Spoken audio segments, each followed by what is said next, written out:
रक्षा मंत्री राजनाथ सिंह ने कहा, भारत अब कमजोर नहीं रहा है, भारत अब दुनिया का ताकतवर देश बन गया है। प्रधानमंत्री नरेंद्र मोदी के कहने पर रूस यूक्रेन का युद्ध कुछ घंटे के लिए रोक दिया गया था। हमने 22,000 से ज्यादा भारतीय स्टूडेंट्स को बाहर निकाला था। पीएम ने इसके लिए रूस के राष्ट्रपति व्लादिमीर पुतिन और यूक्रेन के राष्ट्रपति जेलेंस्की से बात की थी। ऐसा कभी न हुआ है, न होगा। रक्षा मंत्री मंगलवार को उदयपुर में पद्माधाय पार्क और मूर्ति के अनावरण कार्यक्रम में बोल रहे थे। उन्होंने कहा, भारत ने आज तक किसी भी देश पर न आक्रमण किया है, न किसी जगह पर कब्जा किया है। देश की ओर आंख उठाकर किसी ने बुरी नजरों से देखने की कोशिश की तो उसका मुंह तोड़ जवाब दिया। इस सरकार पर यकीन रखना, देश के स्वाभिमान हम कभी झुकने नहीं देंगे। हम सिर्फ भारत में रहने वाले लोगों की चिंता नहीं करते, हम दूसरे देशों में भी जो भारत के लोग उनकी भी चिंता करते हैं। राजनाथ ने सेना को लेकर कहा, पहले जवानों के हाथों में जो बंदूक मिसाइल हुआ करती थी वो दूसरे देशों के मुकाबले हल्की थी। अब हम बंदूक, राइफल, गोले बारूद कुछ समय बाद दुनिया के देशों से नहीं खरीदेंगे, अब देश में ही बनेंगे। हम 13,000 करोड़ का हथियार बेचते हैं। 8 साल पहले यह आंकड़ा सिर्फ 900 करोड़ था।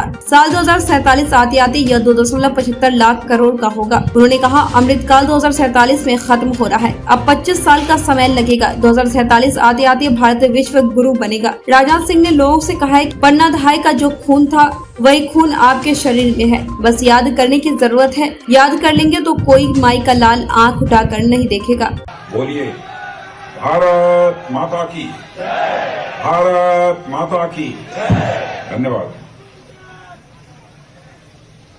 इस कार्यक्रम के विशिष्ट अतिथि और हमारे भारत सरकार के राज्य मंत्री श्रीमान कृष्णपाल जी गुर्जर, नेता प्रतिपक्ष और प्रभावी नेता प्रतिपक्ष, और लंबे समय तक जिन्होंने भारतीय जनता पार्टी को ऊंचाई देने में अपना योगदान दिया है, ऐसे आदरणीय गुलाब चंद जी कटारिया, यहां के सांसद बांसवाड़ा श्री कनकमल जी कटारा, पूर्व मंत्री श्री बदन जी दिलावर, फूल सिंह जी मीणा ग्रामीण विधायक उदयपुर, धर्मनारायण जी जोशी विधायक मावली, बाबूलाल जी खरांडी विधायक झाडोल, प्रताप लाल जी भील विधायक गोगुंदा, अमृतलाल जी मीणा विधायक सलुम्बर, रामेश्वर जी गुर्जर संभाग अध्यक्ष गुर्जर समाज, और यहां के महापौर श्रीमान जीएस टॉक जी,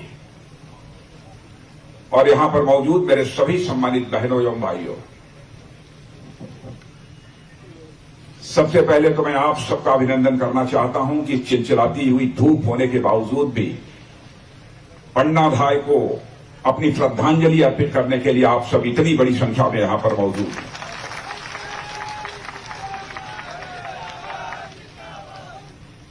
और मैं आभार व्यक्त करना चाहता हूं माननीय गुलाब चंद जी कटारिया और यहां के महापौर श्री मीणा जी और यहां के सारे जनप्रतिनिधियों का कि उन्होंने यह फैसला किया कि पन्नाधाय की एक शानदार प्रतिमा उदयपुर में बननी चाहिए और उस पन्नाधाय के साथ चंदन की भी बननी चाहिए और साथ ही साथ उदय सिंह जी की भी बननी चाहिए। और आज जब मैंने देखा यह भव्य प्रतिमा, तो मैं कह सकता हूं मेरे बहनों भाइयों कि मैंने पन्नाधाय की ऐसी प्रतिमा हिंदुस्तान में कहीं नहीं देखी है जो मैंने उदयपुर की धरती पर देखी।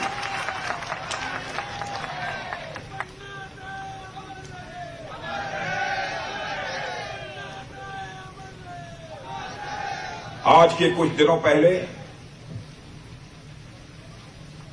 जोधपुर के पास में मैं दुर्गा सिंह राठौर की प्रतिमा का अनावरण करने गया था।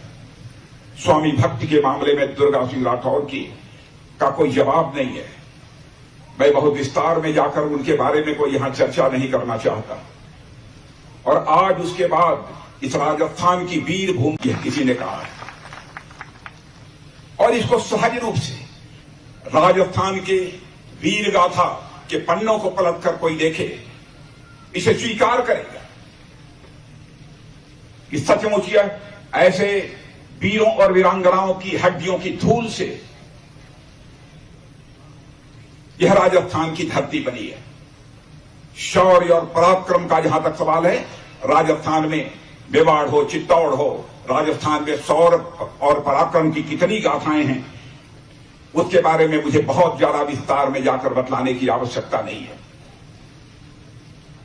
कैसा योगदान था, कितना योगदान था पन्नाधाय का, इसके बारे में हमारे पूर्व वक्ताओं ने विस्तार पूर्वक आपके सामने चर्चा कर दी है, इसलिए मैं उसके बहुत विस्तार में जाकर चर्चा नहीं करूंगा। लेकिन कल्पना कीजिए, हमारी माताएं बहनें यहां पर बैठी हैं, यह कल्पना करें कि जिस समय उन्होंने उदय सिंह जी के बिस्तर पर अपने बेटे को लिटा दिया था, क्योंकि राजसी बिस्तर पर चंदन नहीं सो सकता था, उदय सिंह ही सो सकते थे। लेकिन माता कर्मावती ने कहा था कि दुर्गावती जी, ये पन्नाधाय, सारी जिम्मेदारी उदय सिंह जी आपके कंधों के ऊपर देकर मैं जा रही हूं। कैसे बखूबी पन्नाधाय ने उसको निभाया।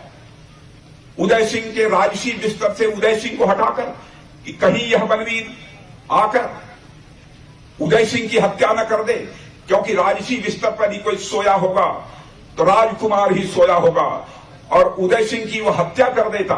इसलिए उदय सिंह के स्थान पर इन्होंने अपने बेटे चंदन को लाकर सुला दिया।